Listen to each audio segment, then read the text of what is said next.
বন্ধুরা সজনে শাক তো অনেকভাবে খেয়েছো, একবার এইরকমভাবে রান্না করে দেখো, গরম গরম ভাতে একদম অসাধারণ লাগবে। দেখো একটু হাতের সময় নিয়ে, এটা খুব অল্প আছে, কিন্তু 4 থেকে 5 মিনিট মতো আমি শাকটাকে ভেজে নেব। দেখো বেগুনটা একদম নরম হয়ে গেছে বন্ধুরা। নমস্কার বন্ধুরা, কাকুলি কিচেন হাউসে সবাইকে স্বাগত জানিয়ে প্রতিদিনও তোমাদের কাছে নতুন রান্না নিয়ে চলে এসেছি। তা আজকে রান্না আশা করি ভালো লাগবে। আজকে আমি তোমাদের বানিয়ে দেখাবো বেগুন দিয়ে সজনে শাকের রেসিপি। আর বন্ধুরা সজনে শাক তো পুষ্টি গুণে একদম ভরপুর। তা আমি কীভাবে বানাচ্ছি তোমরা ভিডিওটা স্কিপ করো না প্লিজ, তোমরা দেখতে থেকো। তাহলে চলো শুরু করি। দেখো বন্ধুরা, এইখানে সজনের শাকটা আমি কিন্তু ডাল থেকে পাতাটা আমি ছাড়িয়ে নিয়েছি, আর আমি কিন্তু থাম্বনেলে দিয়ে দিয়েছি, তোমরা দেখলেই বুঝতে পারবে। আর এই শাকটা দেখো কতটা নরম, একদম মানে কচি শাকটা। আর এখানে আমি নিয়েছি 2টো বেগুন, এই বেগুনটা দিয়ে কিন্তু আমি শাকটা তোমাদের রান্না করে দেখাবো।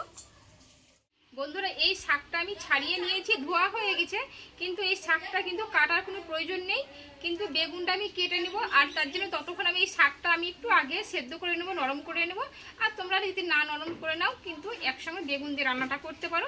আমি এটা কড়াইয়ে দিয়ে দেবো। দেখো উনুনটায় কড়াটা বসিয়ে নিয়েছি, এবার আমি শাকগুলোকে দিয়ে দেবো।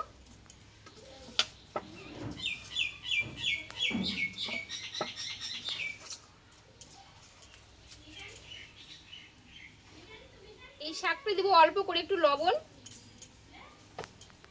আর বন্ধুরা এখানে দেবো 1 চিমটি মতো বেকিং সোডা। এটা দিলে কিন্তু শাকটা খুব সুন্দর নরম হবে, আর তোমাদের হাতের কাছে যদি না থাকে না দিতে পারো। এইবার দেবো আমি অল্প করে একটু জল, এই লবণ আর বেকিং সোডাটা আমি একটু ভালোভাবে এইভাবে মিশিয়ে নেব। আর না মিশিয়ে নিলেও হয়ে যাবে, কিন্তু ঢাকা চাপা দিয়ে দিলে কিন্তু এটা সম্পূর্ণ নরম হয়ে যাবে।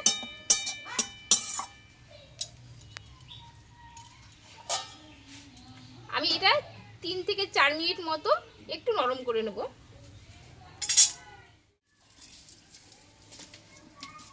দেখো বন্ধুরা উনুনটাকে ধরিয়ে নিলাম।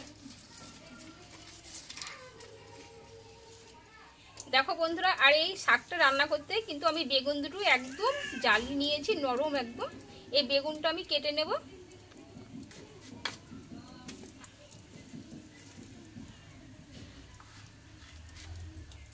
দেখো কতটা নরম।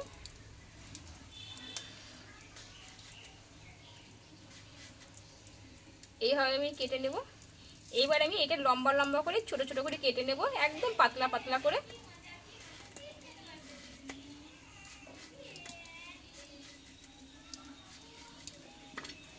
দেখো ঠিক এইভাবে লম্বা করে কেটে নেব, একদম পাতলা করে নিয়েছি। এদিকে শাকটাও আমার সিদ্ধ হবে।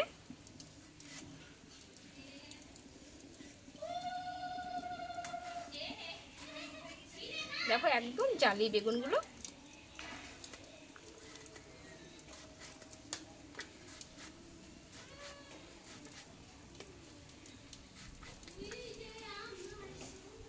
দেখো এখানে কিন্তু বেগুনটা আমি কেটে নিলাম।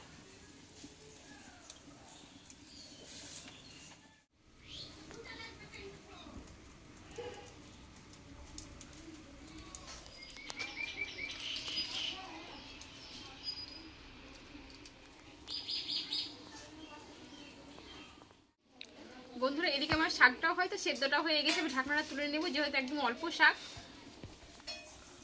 দেখো ঢাকনাটাকে তুলে নেব। আর বন্ধুরা একদম জালি শাক, আর কতটুক হয়ে গেছে দেখো, একদম যেহেতু বেকিং সোডাটা দিয়ে আছে না, আর একটু লবণ দিয়েছি, একদম অল্প হয়ে গেছে। আর তোমরা দেখলেই বুঝতে পারবে কতটা নরম হয়ে গেছে শাকটা। এই জলটা সম্পূর্ণ আমি মেরে নেব।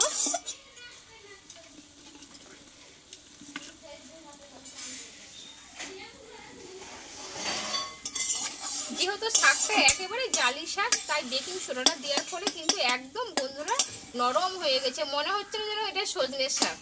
এত সুন্দর মানে শাকটা সেদ্ধ হয়ে গেছে। আমি জলটা সম্পূর্ণ একদম শুকনো শুকনো করে নেব শাকটা থেকে।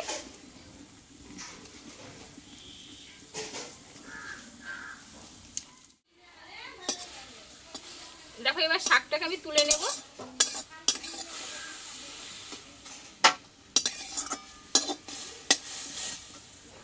যাদের হাই প্রেসার সুগার তারা কিন্তু এইভাবে শাকটা সেদ্ধ করে খেতে পারো, কিন্তু শরীরের পক্ষে খুবই উপকার বন্ধুরা। বন্ধুরা তোমরা তো দেখতে পেলা কড়াটা আমি কিন্তু পরিষ্কার করে ধুয়ে নিলাম। এইবারে এই কড়াই আমি কিছুটা দিয়ে দেবো সরষের তেল। আর এই শাকটা বন্ধুরা সরষের তেলে কিন্তু রান্নাটা করলে ভালো লাগবে খেতে। দেখো বন্ধুরা কড়াটা কিন্তু গরম হয়ে গেছে, কড়াইয়ে দিয়ে দেবো সরষের তেল।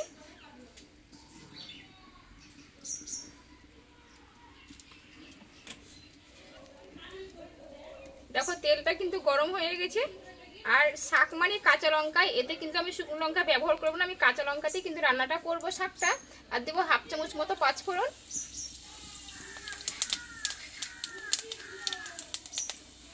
দেখো পাঁচফোড়নটা কিন্তু হয়ে গেছে। এইখানে কয়েকটা রসুন সেদ্ধ করে নিয়েছি, দিয়ে দেবো।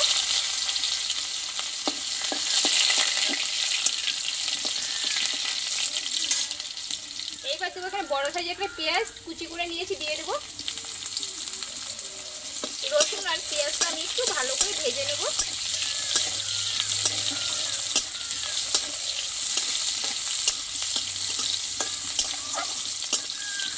আর বন্ধুরা যারা নিরামিষ খাও তারা কিন্তু পেঁয়াজ রসুনটা স্কিপ করতে পারো।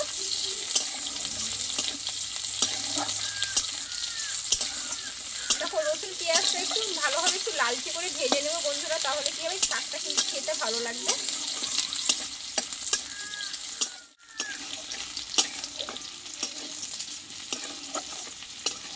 দেখো রসুন পেঁয়াজটা কিন্তু ভাজা হয়ে গেছে বন্ধুরা।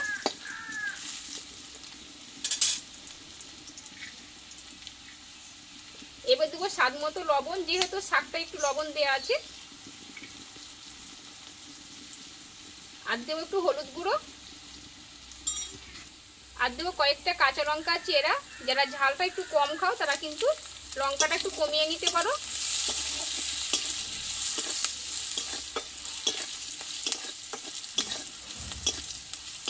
দেখো লঙ্কাটা পেঁয়াজের সঙ্গে একটু ভেজে নিয়েছি। এইবার দেবো কেটে রাখা বেগুন। এবার এই বেগুনটা এর সঙ্গে আমি একদম নরম করে নেবো, কিন্তু ভাজতে ভাজতে নরম হয়ে যাবে, যেহেতু শাকটাও নরম আর বেগুনটাও একদম বন্ধুরা জালি। বেগুনটা যদি এইভাবে কষে নিতে গিয়ে একটু নরম হয়ে যায়।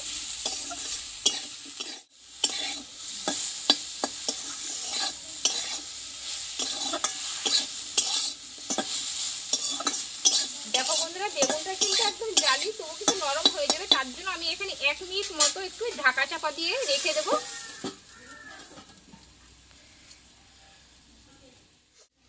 দেখো এখানে কিন্তু 1 মিনিট মতো হয়ে গেছে। দেখো নরম হয়ে গেছে। আর এখানে আমি একটু অল্প করে চিনি দিয়ে দেবো। আর যারা মিষ্টিটা একটু কম খাও কিন্তু চিনিটা স্কিপ করতে পারো। আর বেগুনটা দেখো বন্ধুরা পুরো নরম হয়ে গেছে।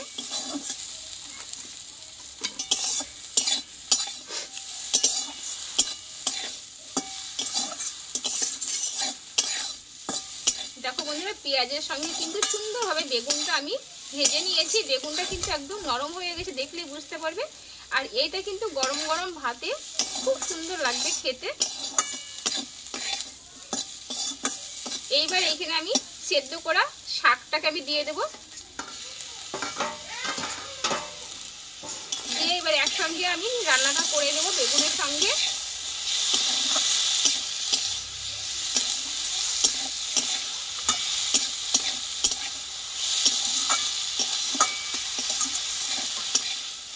বন্ধুরা সজনে শাক তো অনেকভাবে খেয়েছো, একবার এইরকম ভাবে রান্না করে দেখো, গরম গরম ভাতে একদম অসাধারণ লাগবে।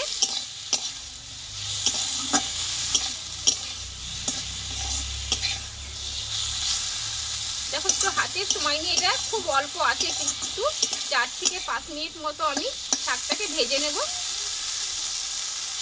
দেখো বেগুনটা একদম নরম হয়ে গেছে বন্ধুরা।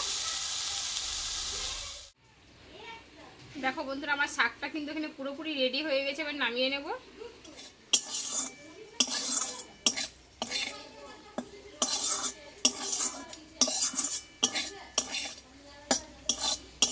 দেখো বন্ধুরা সুন্দরভাবে কিন্তু বেগুন আর শাকটা আমি ভেজে নিয়েছি। কতটা লোভনীয় হয়েছে দেখো দেখতে। আর তেলটা একটু বেশি করে দিতে হবে বন্ধুরা, তাহলে খেতে ভালো লাগবে। এবার নামিয়ে নেব আমি।